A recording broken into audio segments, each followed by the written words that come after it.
I was no Marie Antoinette. 400 cars, 3,000 pairs of shoes for the ex-beauty queen wife.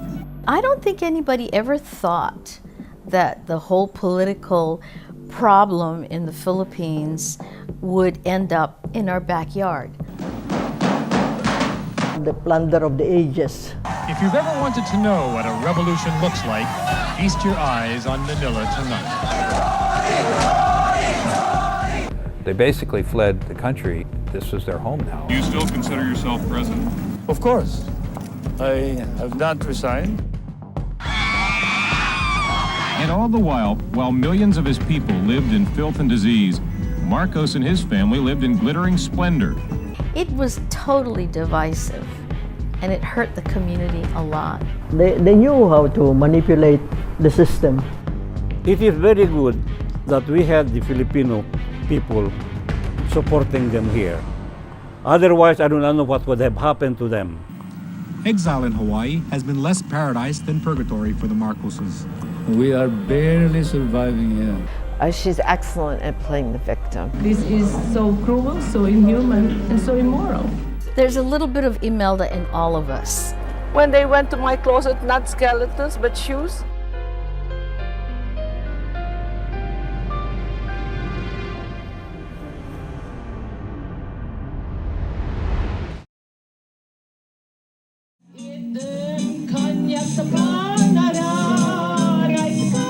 For 2 decades, the duo of Ferdinand and Imelda Marcos dominated the Philippines.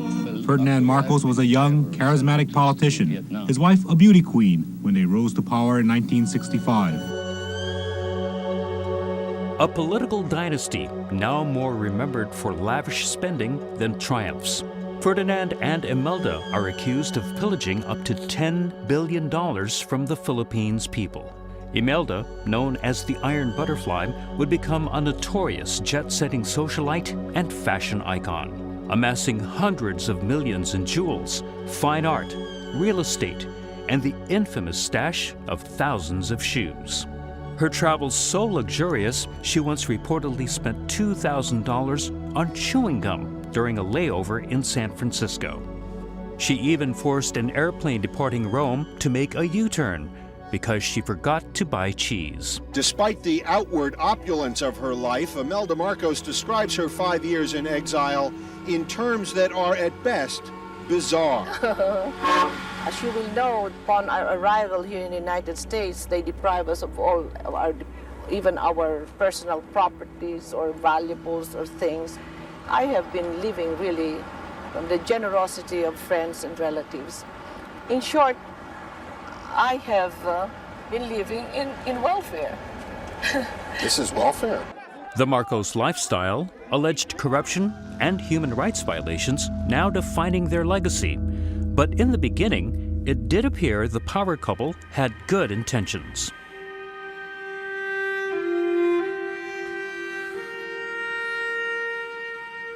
And that was the first time that the Philippines had the best improvement. Marcos launched major infrastructure projects, making him very popular in parts of the country, such as his home province of Ilocos Norte.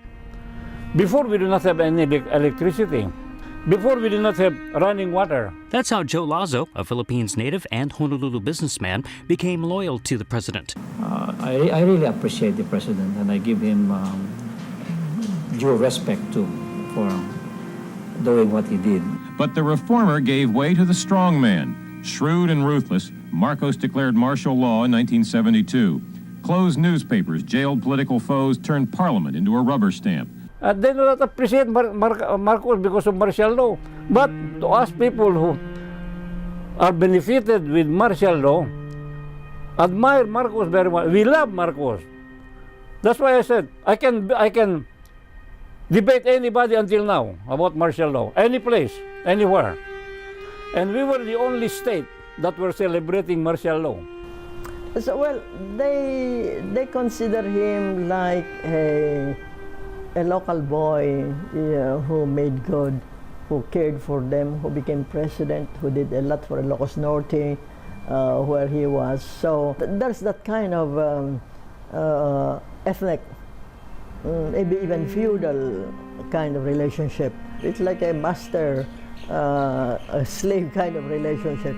Former University of Hawaii professor Dr. Belinda Aquino has written many publications about what she calls the plunder of the ages. He ought to be brought to justice. He ought to be punished for his crimes. He was the head of a regime that had killed lots of Filipinos, made about 10,000 Filipinos disappear over a number of years. During that era, even as millions of their people lived in poverty, the Marcoses enjoyed the good life.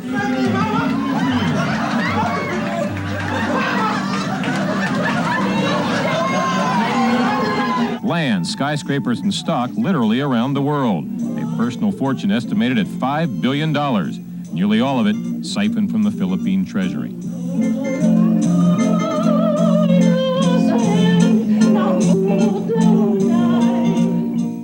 U.S. presidents bankrolled Marcos because he was an ardent anti-communist who let the U.S. keep vital military bases in the Philippines. In the midst of the Vietnam War, America was worried about the spread of communism in Asia.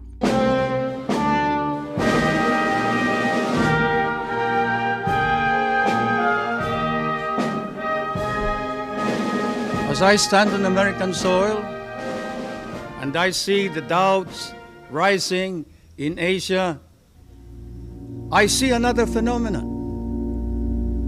that clears my mind. It is the phenomenon of an American nation led by a new leadership, earnestly exerting heroic efforts in order to stop the slide.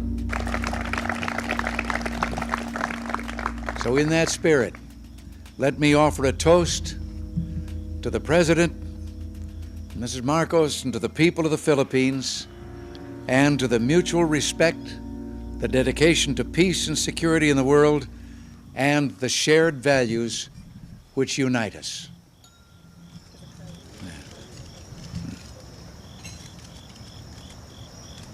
Your relationship as the first couple of the Philippines has been described as a partnership. Do you see it that way? Well, I wouldn't say to that extent partnership, because the presidency is always in the lead. The First Lady is only there as a helpmate and someone who is supportive to whatever is the need. I would describe it perhaps that he makes the house, and I hope to make it a home. And she knew that without him, she couldn't have the luxury or the power. And you know, sometimes I think it's quite unfair that they only sort of associate luxury and the finer things in life to her. And you know, she actually did a lot of good things for the country, and that's the part that you never hear about. And so as much as she had the glamour aura, you know, there were some things that was very close to her heart, and so you just never heard too much about that.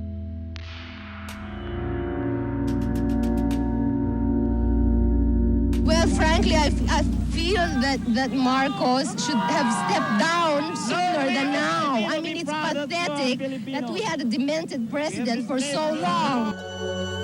When the economy he and his cronies were accused of plundering collapsed, and when Marcos loyalists were widely believed to have gunned down opposition leader Senator Benigno Aquino, the president's legitimacy was finished.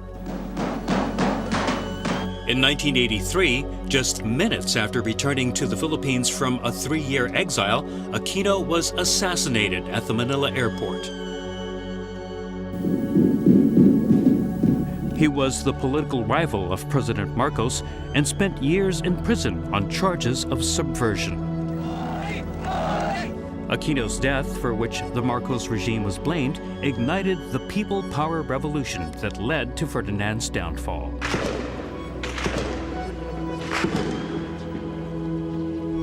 In 1986, violence in the streets, accusations of cheating, and the dodgy human rights record led Marcos to call for a snap election. To the surprise of many in the Philippines and around the world, he lost to the late Senator Aquino's widow, Cory, a defeat Marcos was not willing to accept. The final hours of Ferdinand Marcos at the presidential palace in Manila.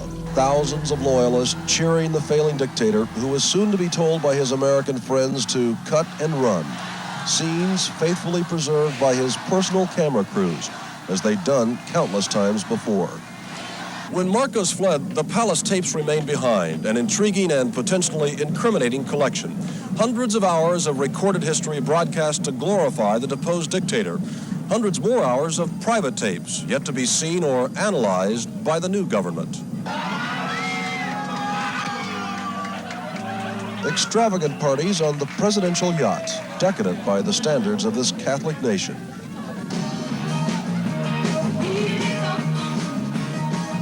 First Lady Imelda Marcos dancing last fall with then U.S. Consul General Vernon McCanich. The First Lady giving presents to the Catholic hierarchy at the palace last Christmas. The world saw Marcos welcome General Fabian Baer back to the fold last fall after the military was acquitted in the murder of opposition politician Benigno Aquino. But the palace withheld these pictures of the ex-president greeting the other alleged conspirators, one of whom has again been accused as the killer of the new president's husband. In many ways, the Aquino murder was the beginning of the end for Marcos, coupled with the economic disaster he and his cronies created. Disaster and despair measured by the growing number of people who find their daily bread in the garbage dumps. And that is why this party aboard the presidential yacht will interest the people too. A birthday party last September for daughter Irene, the last time Marcos was aboard the vessel. Ferdinand Jr., nicknamed Bong Bong, governor of the family's home province, is the man in the flashing bow tie. There was food and dancing and live music, including the revelers' version of a song that last year was a rallying cry to feed the poor. This version is memorable for its enthusiasm.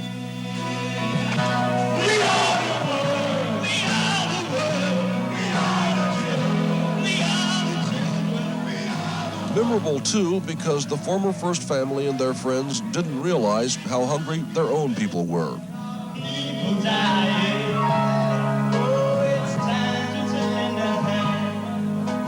Hungry for political change at the very least. What kept coming up was that they were betrayed.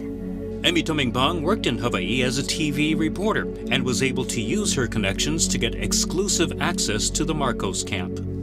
They couldn't believe that America would come in, step into their country, and of course America's interest was all the bases, and that they would go to this, extreme to remove them. And so I'm not saying I felt sorry for them, but this was a very major development that they had to live with for 7 years. The closest thing that the president said to me was that he trusted the people around him, and looking back, he wished he didn't. A nation took to the streets tonight to celebrate its victory. The dictator had fallen, the people conquered his palace. For a generation, it had been the forbidden city in the Philippines. Tonight it was renamed Freedom Park. If you've ever wanted to know what a revolution looks like, feast your eyes on Manila tonight. But, the Americans were intervening in that whole situation. We'll give him asylum, and just so we will not have any kind of violent situation there. After all, Americans were so proud about the Philippines having been a showcase of democracy in the Far East. As troops loyal to Marcos filed out of the palace, they were embraced as converts by the gathering crowd. There was pandemonium as word spread that the dictator was gone. There was bloodshed, very little bloodshed. The day that started with two presidents and two sides ended with a coming together that mingled prayer and patriotism, which tonight were the same thing. They waved their flags, they kissed their flags. The Virgin Mary was everywhere. They tore down the barbed wires surrounding the palace and fashioned it into crowns of thorns. The stately portraits of the old regime were replaced late tonight by Hollywood-type posters of the new leaders, the new Philippines, starring Corazon Aquino, who tonight spoke with the voice of her nation. We are finally free, and we can be truly proud of the unprecedented way we achieved our freedom, with courage and with determination, and most important, in peace. it's to the credit of Filipinos to have pulled that revolution on a 4-day timeline, which is considered the shortest revolution in history.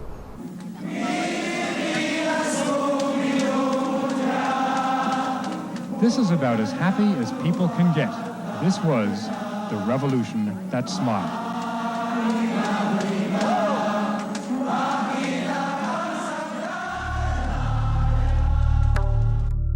I don't think we really knew that we're going to end up here someday. At least I didn't. In fact, it was rather chilling for me to think that I knew this person as president, and now he was stripped off of everything and living with us in Hawaii. For anti-Marcos forces, developments in the Philippines appeared to bring them one step closer to victory. They say that after 20 years, they are no longer the underdog. We're not the opposition in Hawaii, but very soon we're going to be representing the establishment, the Philippine establishment, because things are changing so fast.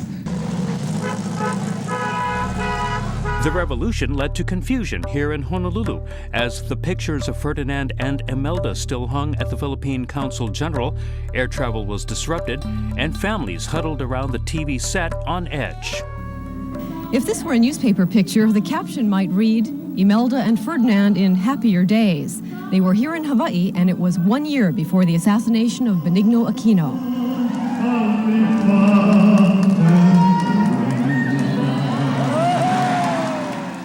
During their official visits here, local Filipinos have been bussed into events as a show of support. About 3/4 of island Filipinos have ties to Marcos's home province of Ilocos.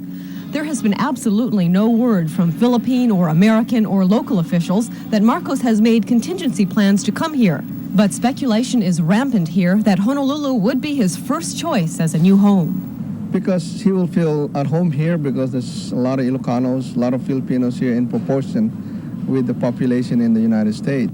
But then when they were driven out of the palace, Reagan promised them, if they come to Hawaii, they will live in heaven. So when they arrived in Honolulu, Reagan did not do anything. And so Mrs. Marcos, every time we had meetings with Mrs. Marcos, President Reagan was telling us we will live in Honolulu in heaven, but we are living in hell. When Ferdinand Marcos stepped off the plane at Hickam Air Force Base, he was a man without a country, cast adrift in a hostile world, desperately searching for an outstretched hand after fleeing a country he once ruled with an iron fist. Marcos fled to Hawaii with his family and friends, landing on Oahu in February of 1986. Only news people and security personnel waited for Marcos and his party this morning at Hickam Air Force Base. Nothing like the throngs of cheering supporters that have greeted the Filipino leader in his previous visits here. The 89 people traveling in the Marcos party made the trip from Guam in an Air Force C-141 that touched down just after 11 this morning. The official greeting party was small. Governor and Mrs. Ariyoshi and Commander of the Pacific Air Forces, General Robert Baisley, and his wife. A frail-looking Marcos needed some help deplaning, but once off, the 68-year-old president in exile was able to walk slowly by himself. There was a warm greeting between the Ariyoshis and the Marcoses, the welcome complete with leis. Later, Ariyoshi told reporters he found Marcos to be in good spirits, relaxed and hoping to get some rest here. He did not think Marcos was depressed or bitter. I didn't get that from him. I didn't get the feeling that he felt bad about having to leave the country and being almost stripped from the presidency. I think that he feels that he was happy that things happened without any real bloodshed. He was concerned about Filipinos being turned against Filipinos and lots of bloodshed, and he did not want to see that happen. He said the Marcoses left in haste. The son, for example, pointed out that he didn't have very much the clothing, and one of the daughters indicated to me that that was the only clean clothes that they had. And they got obviously permission to come here, but it's a new place for them. Jim McCoy was a local reporter assigned to the Marcos beat. There was a number of people that supported them here, and there was a number of people that opposed them here. So it was a big story, you know, for weeks and months. My beloved countrymen, I'm now in Hickam Air Force Base. With that, Ferdinand Marcos, his wife Imelda at his side, read what he described as a letter to the Filipino people. It contained Marcos's version of his downfall. He never conceded losing control of the country he ruled for 20 years. This situation came to a point that although I had control of superior military power and several opportunities to employ this military power, the employment of such an overwhelming force, no matter how legitimate, would have resulted in the bloody carnage among innocent civilians. We got the word at some point during the day that they're definitely staying on Hickam that night. So that's when I decided to make a call. I had a very good source in federal law enforcement who I presume was there, and he was there. And that's where I said, anything interesting happened? And he told me about the jewelry in the Pampers boxes. Now, I remember calling the newsroom and saying, do we have video of Pampers boxes coming off the plane? It was reported today that Marcos and his group arrived in Honolulu carrying large amounts of cash, gold, and valuables, and that more items, including land titles and stocks, arrived today from the Philippines. But we heard that President Reagan was not happy about, you know, the Pampers and the jewelry in the Pampers boxes, because it was like, kind of like, it was about, you know, well, they're fleeing their home country, but they're bringing all the loot with them, you know, that kind of thing. So that was part of it too. The group that's been known for months as the Friends of Cory Aquino has changed its name to the Coalition of Concerned Filipino Americans in Hawaii. Some of their leaders gathered to hear Marcos's comments today. They didn't like what they heard. They called it a charade. We had sort of hoped that he would have the wisdom to move on to another place where his presence would be less divisive. Had questions been allowed, Marcos would surely have been asked about the personal belongings he brought to Hawaii. Some reports indicate Marcos may have with him as much as $4 million in various assets, which coalition members think he may use for political maneuvering. So you can assume that he has the ability and the resources to bankroll a movement, that would probably undermine the Aquino government.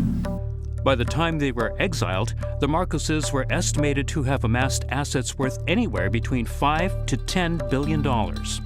They are now famous for holding the Guinness World Record for the greatest robbery of a government.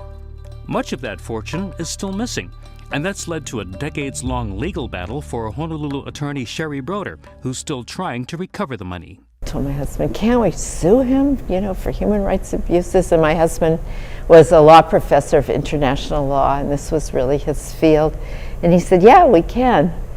And so we decided that we would do a case if there was a plaintiff that was interested. So we actually had talked to Belinda Aquino about it.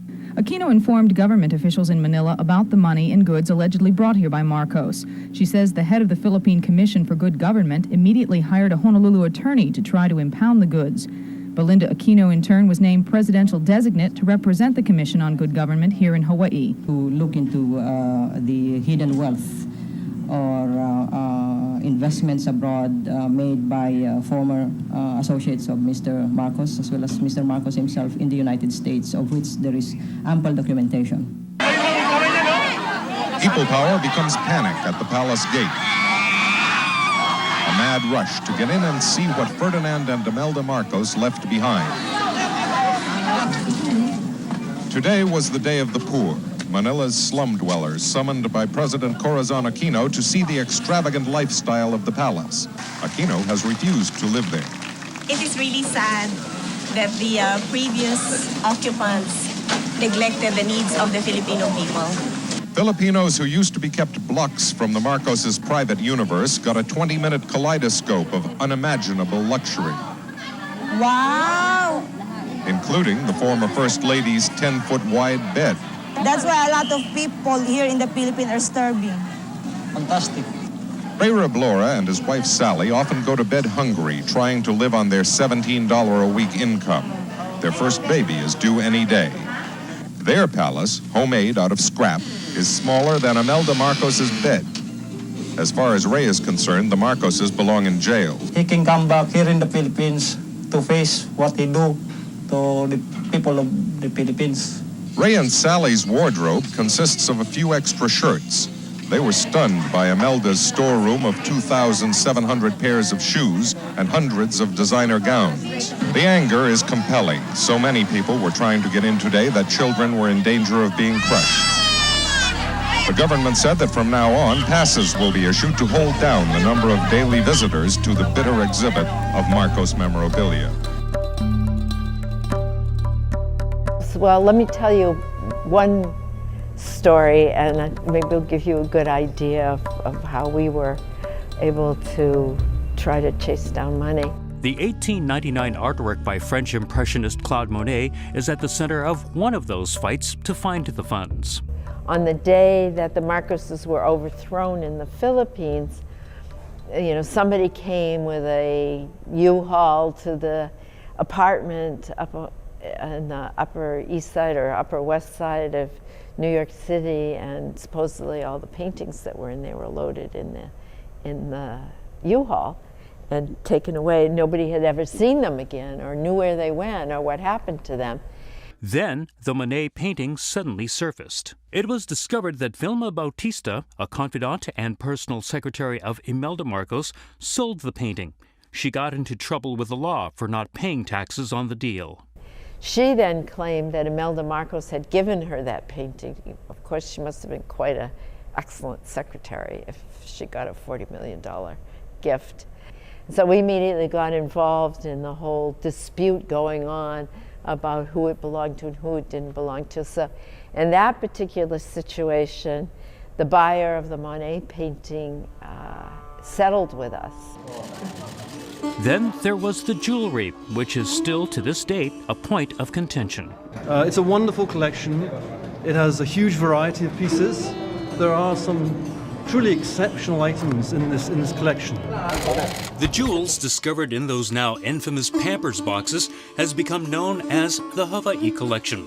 Containing diamonds, tiaras, bracelets, and gemstone necklaces, it is worth millions. The collection has been locked up in a bank vault for decades, but that's about to change. After years of legal debate, the Philippines government now plans to auction off the collection in an attempt to reclaim the ill-gotten gains. Current President Rodrigo Duterte, who was reportedly allied with the Marcoses, okayed the sale in 2019. He had canceled the initial auction after taking office back in 2016. I was no Marie Antoinette. I was not born to nobility. The Marcos family denies any wrongdoing when it comes to the Treasury's theft. But if they didn't take it, where did the money go? And how did they get so rich? Imelda has struggled with that question in many interviews. If some pieces of land he would buy for 1 peso, today it's 2,000 pesos. So even that, you know, things like those appreciate. And then you buy, 25 years ago, I bought a piece of land worth 30 pesos. Now it is 3,000 pesos. 21 years ago, 22 years ago, I bought a piece of land, 50 centavos, and now it's 300, 500 pesos. You know, if you have good investment, things like that will occur, but people do not think that things do, as I said, even age appreciate. Imelda has made claims that the bulk of her husband's fortune originated from an elusive buried treasure known as Yamashita's gold, but the loot's existence has been dismissed by many experts.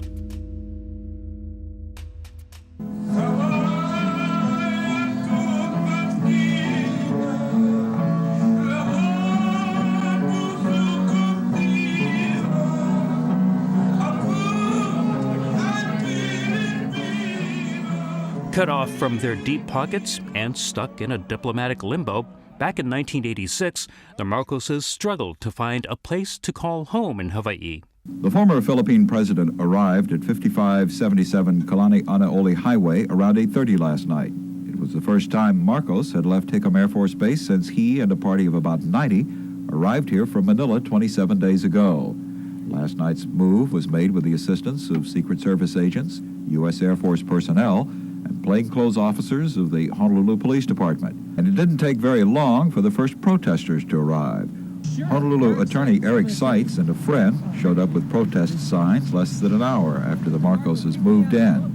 Frankly, I've always been offended by the United States support for Marcos, but I'm even more offended by the fact that he's here in Niu Valley, or that he isn't being sent back to the Philippines to face the legitimate feelings of the Filipino people, who I think would hang him if he were sent back. Marcos moves into my neighborhood, something clicked, and I said, that's too much, that's it. You know, I gotta come out with my sign, I gotta show everybody I oppose it. You know, he's a murderer, he's a dictator, he's a fascist, what can you say? Secret Service here? Hey, cut it out! I'm going with you! Stop it! Seitz was detained briefly by the Secret Service because his protest sign included an indirect threat. He was taken into the house and questioned, but later released without charges. It's not certain how long Ferdinand and Imelda planned to live in the 4-bedroom beachfront house, but they were clearly running out of time at Hickam Air Force Base. They had been promised security and housing for up to a month. They're on their own now in a rented home, but the security remains in place. Efforts to find the Marcoses a safe haven in another country have so far been unsuccessful. Not everyone saw the Marcos regime as an evil dictatorship. In an attempt to capitalize on that support, the couple began to make some rare but dramatic appearances around Honolulu. They have a name for themselves, these people who carpooled and rode buses and walked to a street corner in Old Kalihi, where the president of the group Friends of Marcos has a travel agency. They call themselves the Silent Majority, Ilocanos with ties to Marcos's home province in Ilocos Norte, transplanted Filipinos who say they have until now quietly borne the indignities of exaggerated and false reporting about their hero. Oh yeah, they always take time. They would not leave until the people leaves. Oh yeah, because this is the first time that the Filipino people see them. And of course they like to see them, and of course they like Mrs. Marcos and President Marcos would like to see them too.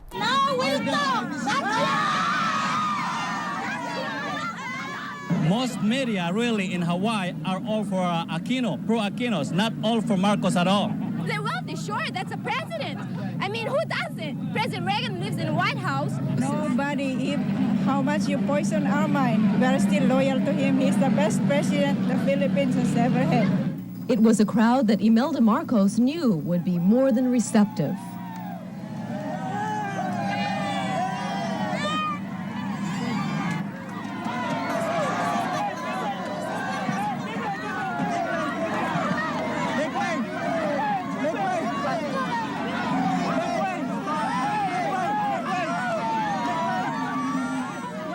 She wore the same simple dress that she wore when she and her husband faced the cameras for a news conference at Hickam, and she offered herself for press-the-flesh populism. The crowd surged forward to envelop her in support, to comfort her. And when the crowd pressed too close for comfort, supporters moved to protect her, targeting the big TV news cameras first. Well, I think for her it was maybe a level of comfort that she can amass this kind of reaction outside of her own country. So, you know, I mean, all you're doing is playing it on a smaller stage, but it's the same routine. And she was always genuinely very open to her people. She was helped onto an old table and the crowd saluted her.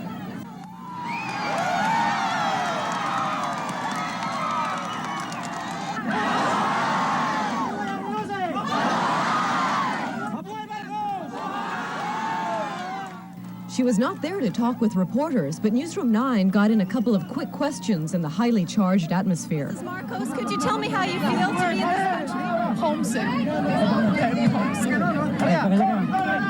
you have anything to say to Filipinos here who feel not as happy as these Filipinos?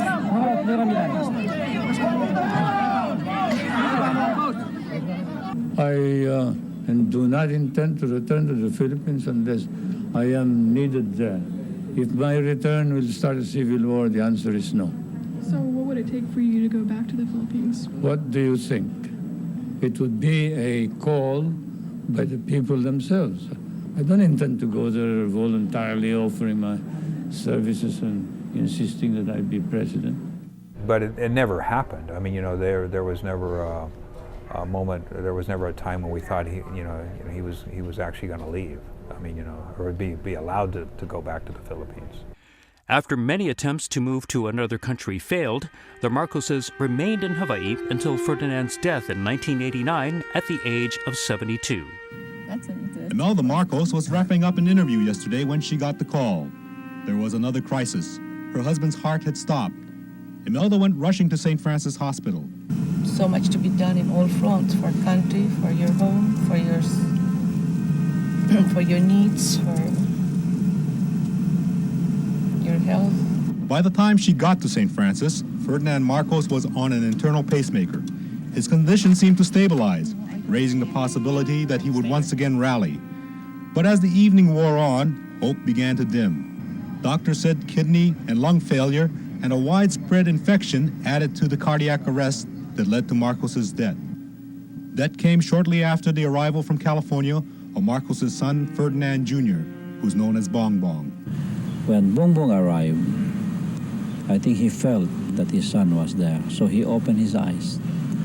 And after opening his eyes, that was it. His accomplishments are beyond imagination. As I said, I am very sure every Filipino, they might not realize it now, but I'm very sure every Filipino will say that President Marcos was the greatest president, and history will prove this. And, you know, she carried herself, you know, I guess like the way Jackie Kennedy did after the president died, you know, American president Kennedy died, you know. She just held her level to that standard, and more so after he died. You can imagine what was going through her mind and her heart, but she now sort of felt like this is her time to kind of speak for him or to take his place. And she was, you know, she did that. The president will never leave my heart and will never die as far as I'm concerned. He will always be there. In fact, he will be all the time there. In spirit, of course. But when you have become so intimately involved with another human being, there can never be a separation again.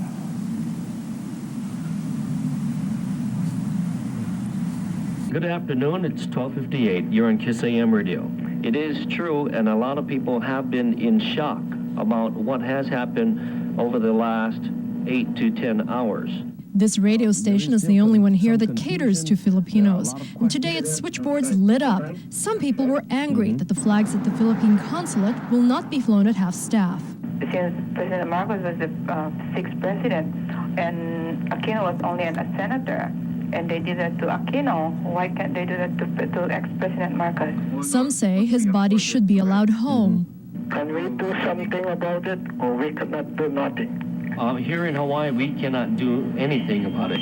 Following his death, President Corazon Aquino would not allow entry of Marcos's remains into the Philippines.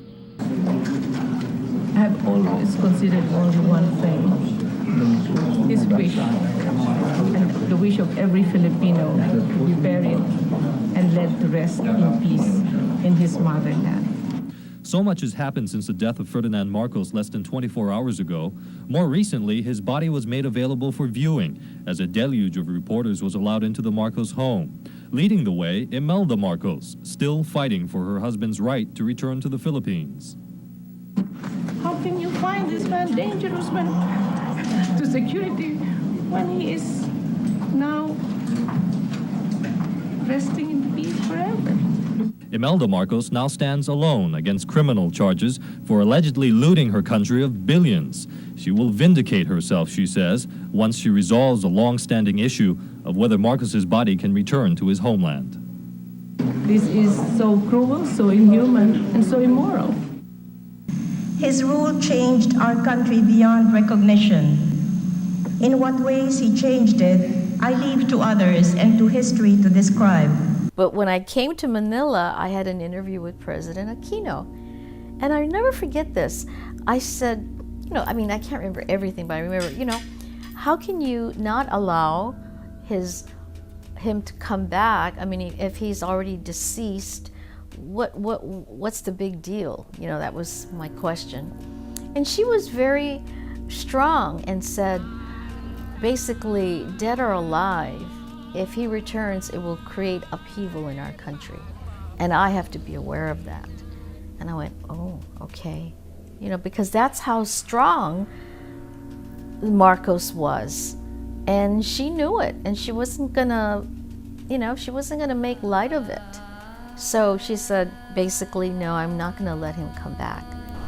He not only stole and killed and did all those nasty things, robbing the country blind, but he let down a whole country that had, for a long time, experience with democratic institutions. So he was a classic dictator in that sense. And he got his due deserts when he was overthrown, and he died in obscurity. Still, the world wanted to know what happened to the money, and would the Marcoses be held accountable? Imelda Marcos would face a highly publicized trial in New York City on charges that she raided the country's treasury and invested the money in the United States. She was acquitted. It is the most publicized return to the Philippines since General Douglas MacArthur's during World War II. Marcos, how are you feeling? Very excited and very happy. Imelda Marcos. You're not afraid? No. And her entourage are leaving New York. Where are you going this morning? What's your schedule? To the airport. But it's not that simple. Bye-bye, Mr. Marcos. You've been through so much in this country. What should we think of Imelda Marcos? I think now that they're starting to see the real Imelda, what is in my heart, not only the packaging outside. When I was deprived of country and everything, people started to relate to the real me. Please be careful. Be careful. Careful of the ground. Not the symbol, but the real Imelda. I am truly very grateful to this country for making me real. It was a long flight, and we all thought about the same thing. What was it going to be like when we landed? I think I'm going to get blown up in this plane with her. And no, we didn't.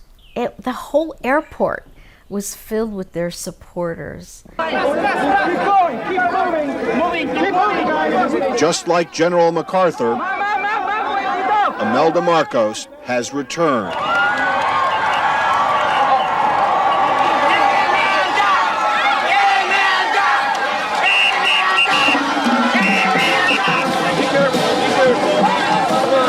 She is fighting her own war for the hearts and minds of Filipinos. We love Imelda. Yeah. Those people always. The same Filipinos who threw her out of the country 5 years ago. The Marcoses stole money from the Philippines? Yeah, sure. He stole the money. He stole the money? No. And while she is delighted to face the crowds in the streets, she also must face charges in court. Kung down daw sa New York, if you can make it there, you can make it anywhere. What was your feelings about her being allowed to go back to the Philippines and then rise to power again? It's not so much what she thinks about what everybody thinks, but how is it that Filipinos in that part of the world is still elected her to a position of power again? But you see, as I said, the relationship was just so that it still continued to hold power, even when they were out of real power. They had still so much money, they still had so much influence. The people in the islands know what Marcos did for our country, you see. That is why they supported him. And that's why the people love Marcos even now, until now. Well, I think it's very discouraging, upsetting that they're still in power, but the money that they've hidden and that they still have access to is money that they use to keep themselves in power. So you kind of knew that it ain't over. It ain't over well from that. And I'm hoping that Imelda's children, who are now in positions of power, will have learned from what they had to grow up and experience, all the things that they were accused of doing, their parents, that they can learn from that and be better about it and not repeat history.